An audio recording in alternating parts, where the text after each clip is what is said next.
In these 30 years of history in the franchise, we have seen many villains being defeated by the Power Rangers, and all these villains are very different.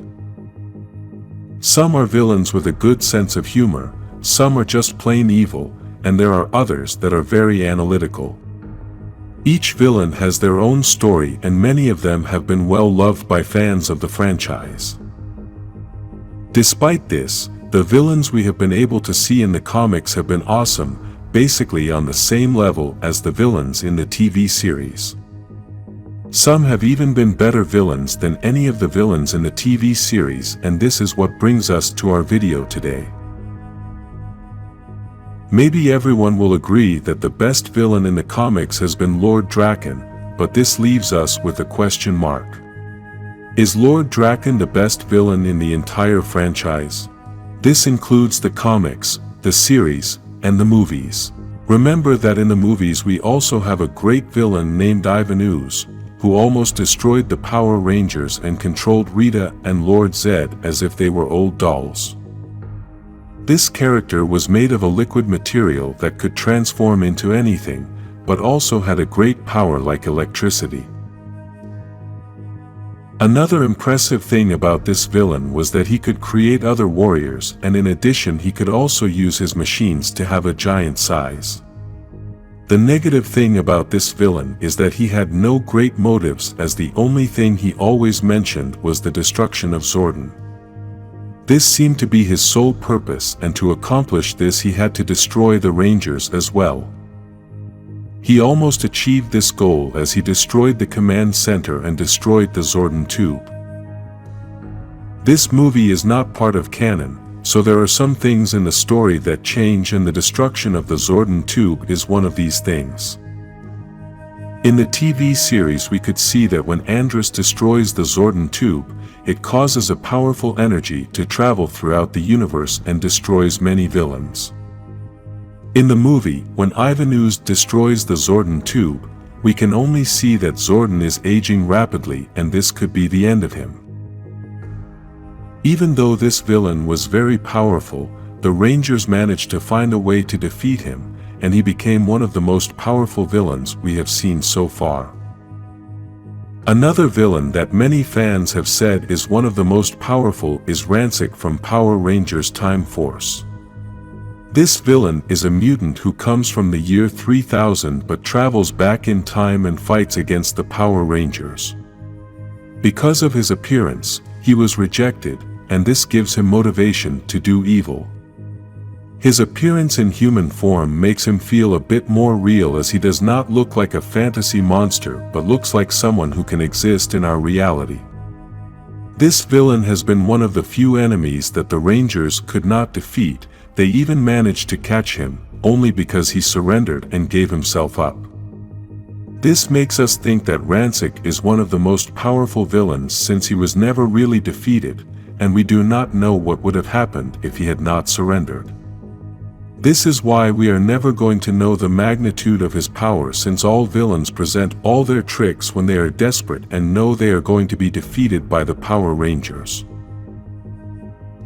These are the only villains that I can think could be rivals for Lord Drakkon, and this character has been the only one who has really destroyed the universe. In this channel we have talked about the history of this character through the comics we have read. A long time ago we started reading the story of the Shattered Grid, one of the most shocking events in the history of Power Rangers.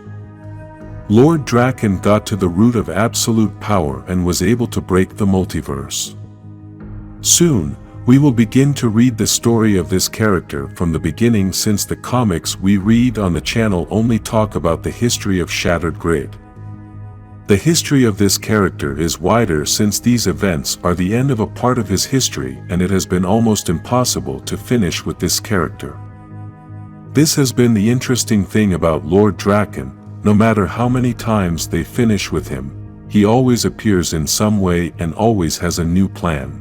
The greatest power any villain can have is the ability to create a plan that confuses everyone and is always one step ahead. This is what makes Lord Drakkon special, as he is always one step ahead of everyone, he has even been one step ahead of the Morphin masters. If you don't know this character, I invite you to stay tuned to this channel as we will start reading his life story from the beginning. For now, I can only tell you that Lord Drakkon is a version of Tommy Oliver from another universe. For those who understand nothing about the multiverse, this is basically an idea that talks about the existence of parallel universes. In other words, it is the idea that there is another universe just like this one, but in that universe different things can happen because your other version could have made a different decision than yours. If, for example, in this universe you decided not to leave your house today, your other version of the other universe may have decided to leave that day and because of this had a car accident. Any decision we make in our life has different consequences, and this is what forms the path of our whole existence. The idea of the multiverse tells us that each universe can have many variants, and I think this has been clear in many movies that we have been able to see recently. In the Power Rangers franchise, the multiverse has been around for a long time, but in the comics, they have used it in a more entertaining way.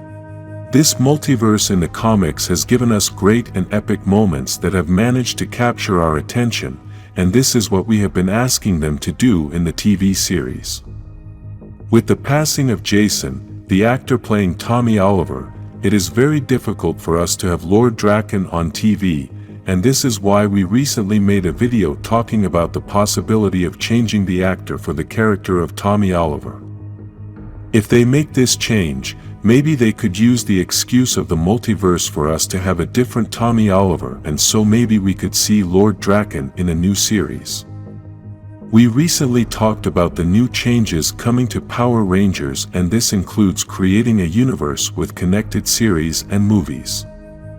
If they start creating new series in this new universe, then one of these series could be the story of Lord Drakkon and the Coinless World. This is a universe where the Power Rangers have been defeated and everything is destroyed. This series would be a very dark story and would be aimed at an adult audience. This could easily be connected to some movie, so we could have a Power Rangers universe that is for a different audience. Lord Drakkon could be the salvation of the franchise if they start making series and movies with the same style as the comics of this character. Give me your opinion in the comments and write what you think about the new Lord Drakkon series.